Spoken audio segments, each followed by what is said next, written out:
In the late 1940s, Russian researchers kept 5 people awake for 15 days using an experimental gas-based stimulant. They were kept in a sealed environment to carefully monitor their oxygen intake so the gas didn't kill them. This was before closed-circuit cameras, so they had only microphones and 5-inch thick glass windows into the chamber to monitor them. The chamber was stocked with books, cots, but no bedding, running water, or toilets. But they had enough dried food to last all 5 for over a month. The test subjects were political prisoners, deemed enemies of the state during World War II. Everything was fine for the first 5 days.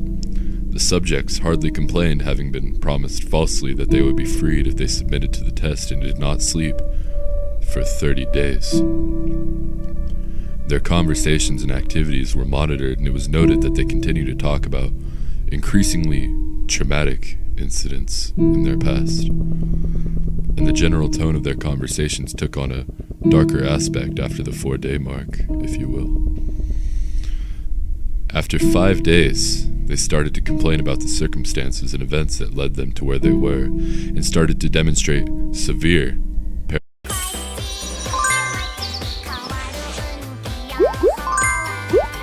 paranoia. They stopped talking to each other and began alternately whispering to the microphones in one-way mirrored portholes. Oddly, they all seemed to think they could win the trust of the experimenters by turning over their comrades. At first, the researchers suspected this was an effect of the gas itself. After 9 days, the first of them started screaming. He ran the length of the chamber, repeatedly yelling at the top of his lungs for 3 hours straight. He continued attempting to scream, but was only able to produce occasional squeaks. The researchers postulated that he had physically torn his vocal cords. The most surprising thing about this behavior is how the other captives reacted to it, or rather didn't react to it. They continued whispering to the microphones until the second of the captives started to scream. The 2 non-screaming captives took the books apart, smeared page after page with their own feces, and pasted them calmly over the glass portholes. The screaming promptly stopped, and so did the whispering to the microphones. After 3 more days passed, the researchers checked the microphones hourly to make sure they were working, since they thought it impossible that no sound could be coming with 5 people inside. The oxygen consumption in the chamber indicated that all 5 must still be alive. In fact, it was the amount of oxygen 5 people would consume at a very heavy level of strenuous exercise. On the morning of the 14th day, the researchers did something they said they would not do to get a reaction from the captives. They used the intercom inside the chamber, hoping to provoke any response from the captives. They were afraid were either dead or vegetables. They announced, "We're opening the door. We're opening the chamber to test the microphones. Step away from the door and lie flat on the floor or you will be shot. Compliance will earn one of you your immediate freedom." To their surprise, they heard a single phrase in a calm voice respond. "We no longer want to be free." Debate broke out among the researchers and the military forces funding the research. Unable to provoke any more response using the intercom, it was finally decided to open the chamber at midnight on the 15th day. The chamber was flushed of the stimulant gas and filled with fresh air, and immediately voices from the microphone began to object. 3 different voices began begging, as if pleading for the life of loved ones, to turn the gas back on. The chamber was open and soldiers sent in to retrieve the test subjects, but they began to scream. They screamed louder than ever, and so did the soldiers when they saw what was inside. 4 of the 5 subjects were still alive, although no one could rightly call the state that any of them were in life. The food rations past day 5 had not been so much as touched. There were chunks of meat from the dead test subject's thigh and chest stuffed into the drain in the center of the chamber, blocking the drain and allowing 4 inches of water to accumulate on the floor. Precisely how much of the water on the floor was actually blood was never determined. All 4 surviving test subjects, if you could even refer to them as such, had large portions of muscle and skin torn away from their bodies. The destruction of flesh and exposed bone on their fingertips indicated that the wounds were inflicted by hand, not with teeth, not with anything else. Closer examination of the position and angles of the wounds indicated that most, if not all of them, were self-inflicted. The abdominal organs below the rib cage of all 4 test subjects had been removed, while the heart, lungs, and diaphragm remained in place. The skin and most of the muscles attached to the ribs had been ripped off, exposing the lungs through the rib cage. All the blood vessels and organs remained intact, but they had just been taken out and laid on the floor, fanning out around the eviscerated but still living bodies of the subjects. The digestive tract of all 4 could be seen to be working.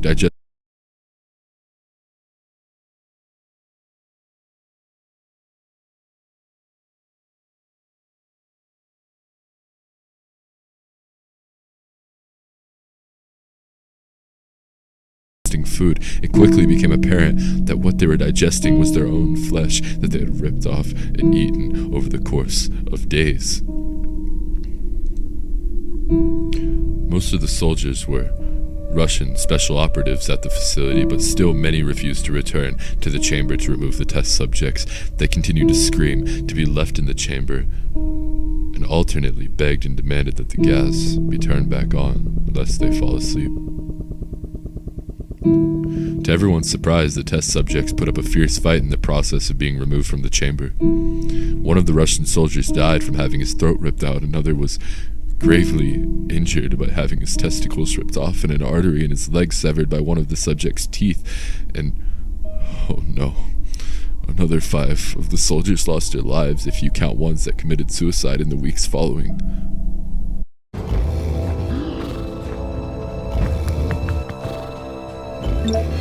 Their experience. In the struggle, one of the 4 living subjects had his spleen ruptured and he bled out almost immediately. The medical researchers attempted to sedate him, but this proved impossible. He was injected with more than 10 times the human dose of a morphine derivative and still fought like a cornered animal, breaking the ribs and arm of one doctor. When heart was seen to beat for a full 2 minutes after he had bled out, to the point there was more air in his vascular system than blood. Even after it stopped, he continued to scream and flail for another 3 minutes, struggling to attack anyone in reach and just repeating one word. More. More. More. Over and over, weaker and weaker, until he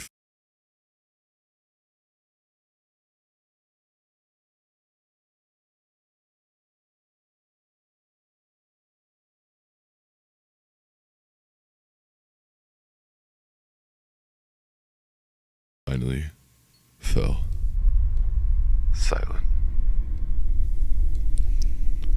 The surviving 3 test subjects were heavily restrained and moved to a medical facility, the 2 with intact vocal cords continuously begging for the gas, demanding to be kept awake. The most injured of the 3 was taken to the only surgical operating room that the facility had. In the process of preparing the subject to have his organs placed back within his body, it was found that he was effectively immune to the sedative that they had given him to prepare him for the surgery. He fought furiously against his restraints when the anesthetic gas was brought out to put him under. He managed to tear most of the way through a 4-inch wide leather strap on one wrist, and even though the weight of a 200-pound soldier was holding that wrist as well. It took only a little more anesthetic than normal to put him under. In the instant, his eyelids fluttered and closed. His heart stopped. In the autopsy of the test subject that died on the operating table, it was found that his blood had tripled the normal level of oxygen. His muscles that were still attached to his skeleton were badly torn, and he had broken 9 bones in his struggle to not be subdued. Most of them were from the force of his own muscles being exerted onto him. But the second survivor had been the first of the group of 5 to start screaming. His vocal cords destroyed, he was unable to beg or object to surgery, and he only reacted by shaking his head violently in disapproval when the anesthetic gas was brought near him. He shook his head yes when someone suggested reluctantly they try the surgery without anesthetic, and did not react for the entire 6-hour procedure of replacing his abdominal organs and attempting to cover them with what remained of his skin. The surgeon presiding stated repeatedly that it should be medically impossible for the patient to still be alive. And one terrified nurse assisting the surgery stated that she had seen the patient's mouth curl into a smile several times whenever his eyes had met hers. And when the surgery ended, the subject looked at the surgeon and began to wheeze. He began to wheeze loudly than they had ever heard before, attempting to talk while struggling. And assuming that this must be something of drastic importance, the surgeon had a pen and pad fetched so the patient could write his message. But his message was very simple.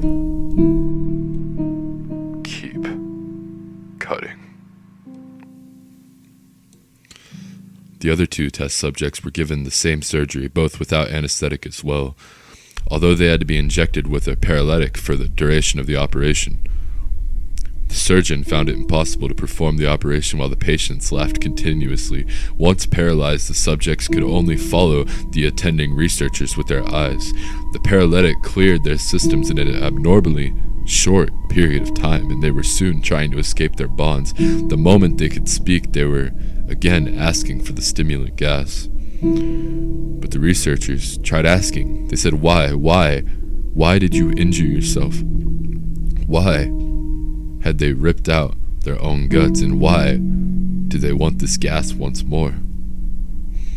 And once again, the response was clear. I must remain awake. All 3 subjects' restraints were reinforced, and they were placed back into the chamber awaiting determination as to what should be done with them. The researchers, facing the wrath of their military benefactors for having failed the stated goal of their project, considered euthanizing the surviving subjects. The commanding officer, a former KBG agent, instead saw potential and wanted to see what would happen if they were to put back the gas. The researchers strongly objected, but in the end they were overruled. In preparation for being sealed in the chamber again, the subjects were connected to an EEG monitor and had their restraints padded for long-term confinement. To everyone's surprise, all 3 stopped struggling the moment it was let slip that they were going back on the gas. It was obvious that at this point all 3 were putting up a great struggle to stay awake. One of the subjects that could speak was humming loudly and continuously. The mute subject was straining his leg against the leather bonds with all his might. First left, then right, then left again, just for something to focus on. The remaining subject was holding his head off his pillow and blinking rapidly. Having been the first to be wired for EEG, most of the researchers were monitoring his brainwaves in surprise. They were normal most of the time, but sometimes flatlined inexplicably. It looked as if he were repeatedly suffering from brain death before returning to normal. As they focused on papers scrolling out of the brainwave monitor, only one nurse saw his eyes slip shut at the same moment his head hit the pillow. His brainwaves immediately changed to that of a deep sleep, then flatlined for the last time as his heart simultaneously stopped. The only remaining subject that could speak started screaming to be sealed in now. His brainwaves showed the same flat lines as one who had just died from falling asleep. The commander gave the order to seal the chamber with both subjects inside, as well as 3 researchers. One of the named 3 immediately drew his gun and shot the commander point blank between the eyes. Oh my gosh, the horror. He turned the gun on the mute subject and blew his brains out as well. He pointed his gun at the remaining subjects, still restrained, to a bed as the remaining members of the medical and research team fled the room. I won't be locked in here with these things. Not with you. He screamed at the man strapped to the table. What are you? Who are you? He demanded. I must know. The subject smiled.